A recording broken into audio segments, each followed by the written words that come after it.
சொல்லுங்க ப்ரோ, நீங்களே சொல்லுங்க, எத்தனை பேர் தூக்கிட்டு போறாங்க? தண்ணி கூட இல்ல, எத்தனை பேர் தூக்கிட்டு போறாங்க?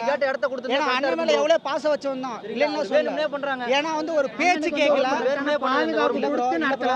ஒரு பேசுறது கேட்கல, அந்த ஒரு அம்மா ஒரு செத்த போன மாதிரி தூக்கி கிடக்குறாங்க ப்ரோ. அந்த உயிருக்கு யாரு ப்ரோ பாதுகாப்பு? சொல்லுங்க ப்ரோ. போலீஸ்காரங்க என்ன ப்ரோ இருக்காங்களா, என்ன ப்ரோ பாதுகாப்புல குடுக்குறாங்களா இல்லையா ப்ரோ?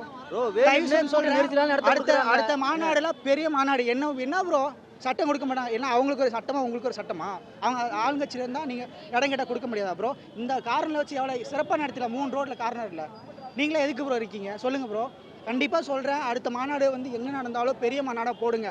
என்ன பண்ணிடுவாங்க திமுக காரனுங்க? இப்ப திமுக சதினால இத்தனை உயிர் இதா இருக்கு. தயவு செஞ்சு சொல்றேன், திமுக சதினால தான் இடம் ஏன் ப்ரோ மதுரை மாநாடு எப்படி சொல்லு? மதுரை மாநாடு எப்படி ப்ரோ? இந்த இடம் பத்துமா? இந்த இடம் பத்துமா ப்ரோ? இந்த இடம் பத்துமா?